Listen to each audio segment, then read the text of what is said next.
Now, this brings me to the question of culture. A lot of companies these days are offering innumerable benefits to their employees, right?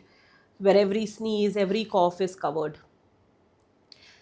But Gartner did a study recently and they said that 42% people who left organizations felt that better culture and better engagement could have kept them back.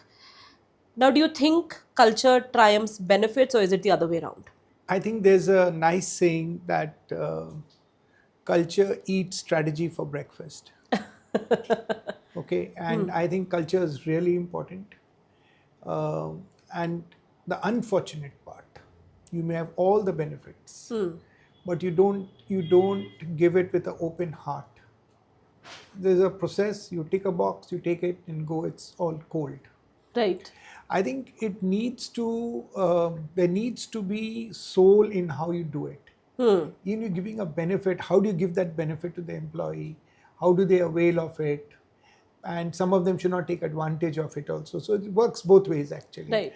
And employees will feel very happy if the way it is done. So it is not about ticking the box, but about doing it genuinely and Right. authentically. I think, and this point which Gartner brought out, 42% of the people leave because the culture could have been better. It's not far from the truth. It is the Yeah. honest truth. And I think if employees can get that benefit, in the true sense of the word. Uh, so it's not about going, okay, you got one, you said you give somebody something, but how you give it. I'll give you one small example. At KPMG, this happened.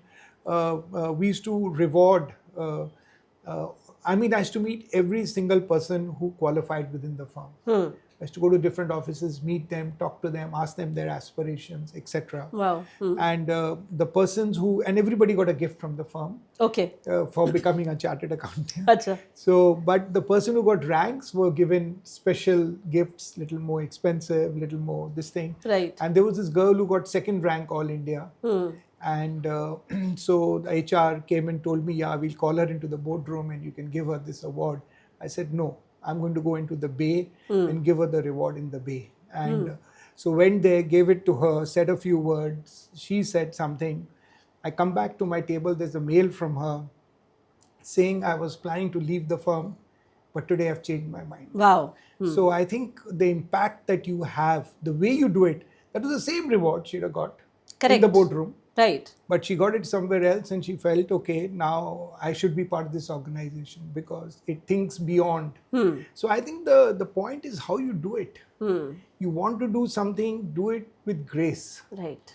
Do it in an elegant fashion. Do it in a way in which, I always believe, this is my belief and this is my personal belief, that if you want to engage employees, it's not always about cash. Right. It's about how you treat them, how you appreciate. How many times do leaders walk into the office, into the various places where the people are sitting, talk to them, ask them how they are, and not say, okay, hi, Nishta, and walk away. Right. How are you? And before you can answer, I walked away. Like, what is this strange guy? So he didn't mean to ask me that. He must have been told by somebody to ask this question. So I think you have to be genuine and authentic. I think the time has come. I'll introduce a word out here, what we call servant leadership. So leaders need to behave, they are in the service of their employees. Wow. And they need to go out, because I have believed that people who are in service of others, and just not leaders, Yeah. anybody in service of others will be long remembered after they are gone.